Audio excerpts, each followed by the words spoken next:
Hey guys, and welcome.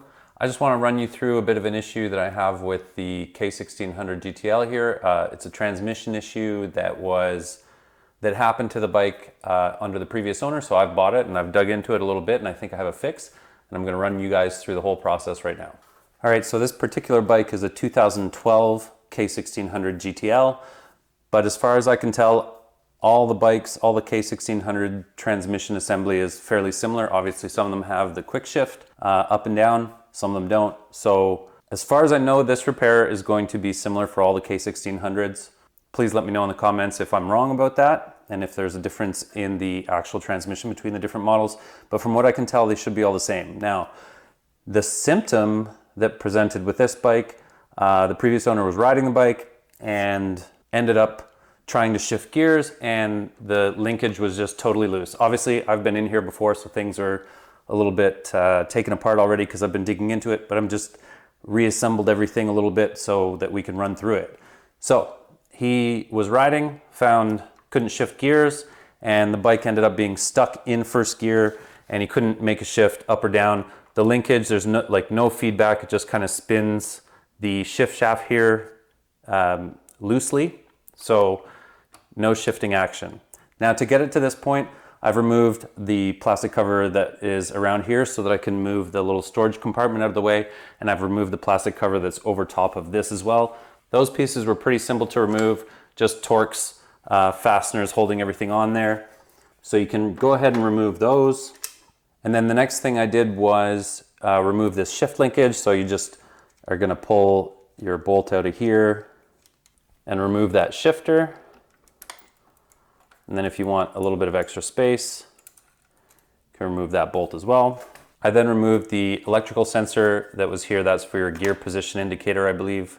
It slots in right here. I removed the clutch slave cylinder by taking off those 4 bolts and then pulling that clutch slave cylinder out of the way. I've just tucked it in here so that it's not in the way for the work that we're doing next. Then I removed all the bolts around the outside of this cover here. So we've got 1, 2, 3, 4, 5, 6, 7, 8, and then one in the middle. At that point, remove this rubber seal that's around the shaft for that gear position indicator. So I just, with a screwdriver, got in and very, very gently pried this out, and that gave me access to a little circlip on the shaft down in here. And once I removed that circlip, I was able to actually remove this cover. So it just comes right off like that. And then the next part here, this shift shaft, it's got a couple steel fingers out here that actuate on the shift drum here.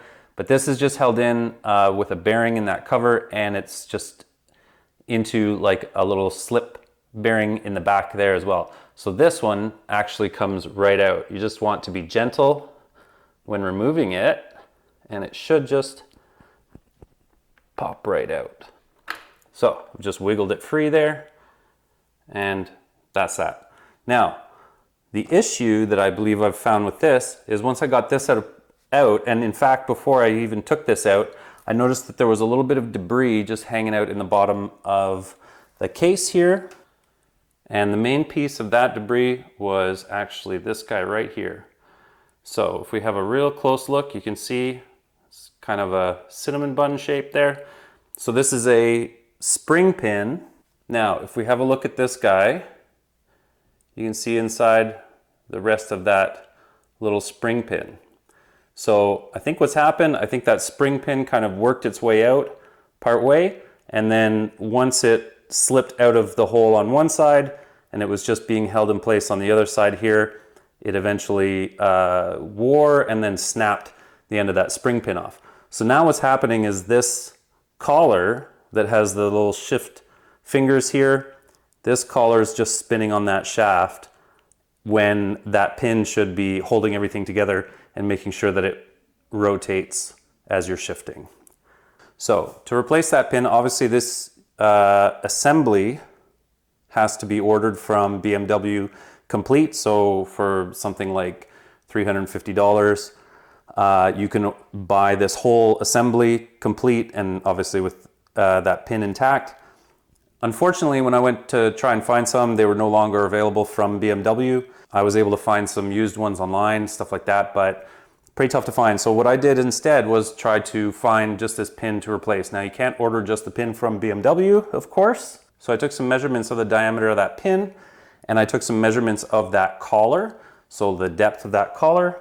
Now because this pin was really tough to find, what I ended up doing is I looked online and I was able to order from McMaster Car. I ordered a pack because they were only available in a pack, but this is a coiled spring pin, 5mm diameter, 20 millimeters long. Unfortunately, the metric spring pins here, coiled spring pins, don't have as many options as these standard sizes, at least from McMaster Car. And the one that I ordered, if we have a look here, so this is just a mild steel, spring steel, coiled spring pin. And if I could have ordered a heavier duty version of it, I probably would have. But the thickness of the spring there and the physical size of the pin seems to be pretty close. Maybe the spring material or the metal in this one is a tiny bit thinner than the original one. So like I say, if I could find a heavy duty one, I'd probably use that. But I think for what I'm going to do right here, just to confirm that this is what the issue is with shifting with this bike, I'm going to slide this guy into that collar and then go from there. Now before I go and push the new one in, I want to make sure that I get every piece of that old pin out. And to help me do that, I went and bought a bunch of sort of different sized punches here. So I'm going to just find the right size, because I don't know if a 5mm might be a little bit too big to get into that hole properly. Actually, it feels like it fits pretty good. So I'm going to give that a try. We're going to see if we can just tap that out and get whatever's left of that spring pin that's still in there out, so that we don't have to fight with it later. And there's the rest of that spring pin that came out. And you can see we're all the way through there and we're clear. I am going to give this a bit of a wash, make sure it's nice and clean before I put the new pin in. All right, so I'm just gently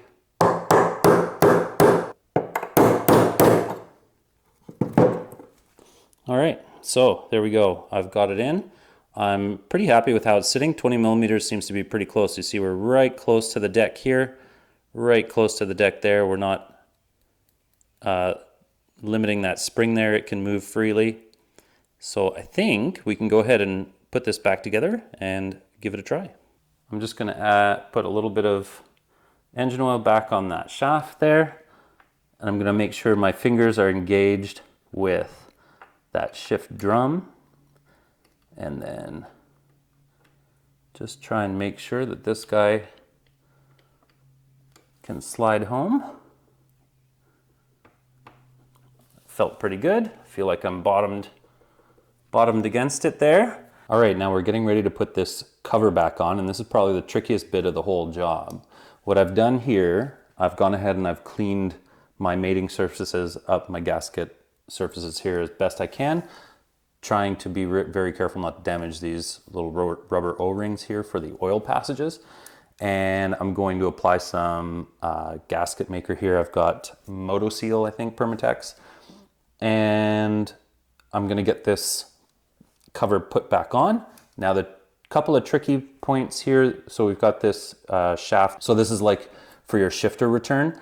And what we need to do when we put this cover on is we need to feed it between the two ends of the little spring on the actuator here. And then there's a little hole that it slots into at the back. So we got to make sure that that shaft ends up in between those spring fingers there.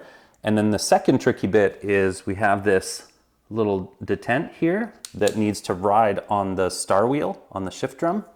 So if we try and put it on here, like obviously it's spring loaded, so it's going to hit the face of that star wheel and not ride where it needs to go, so I won't be able to get the cover on all the way.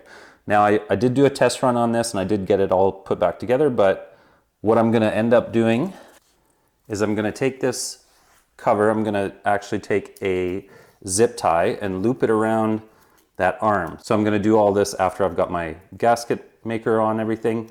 And I'm going to just loop that around like that so that when I put the cover on, I can pull on that detent a little bit and get it up over the face of the star wheel as I'm putting that cover on. And then as soon as it's on over top, I'm gonna cut the zip tie and be able to pull it out.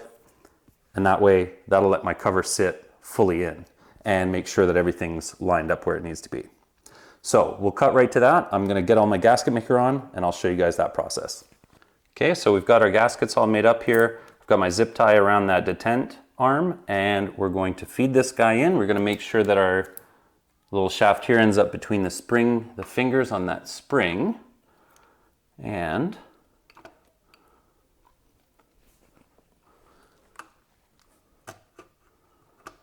make sure that our the end of that shift drum ends up in its bearing. We've got our shift shaft coming through its little seal there properly. And if we just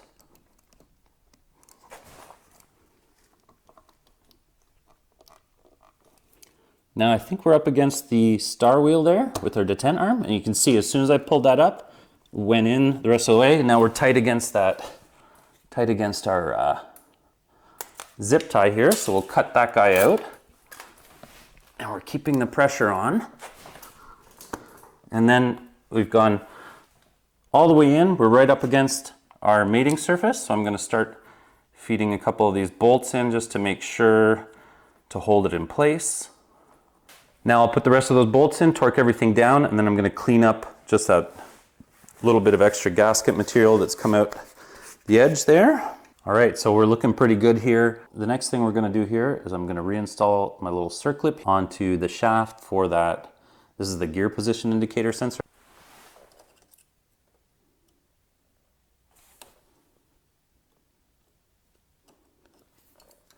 Now that I know that that circlip is in right, I'm going to reinstall my little seal here.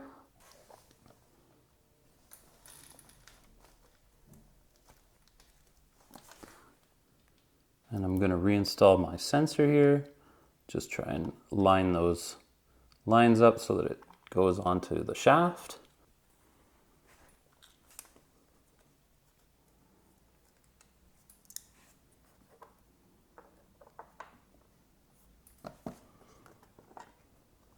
And then I'm going to put my shift linkage back on. And that should be all there is to it. Now I just need to put my decorative covers back on and we should be all set. I'm just going to try and shift through the gears with the motorcycle off. So down into first, there's neutral. Second, third, fourth, fifth, sixth, and we're in sixth.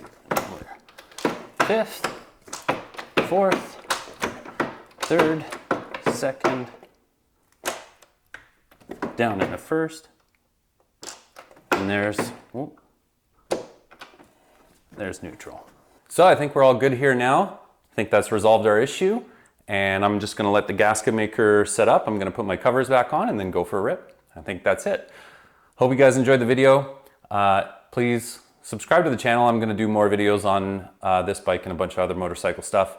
So if you want to, just hit subscribe and we'll see you guys later.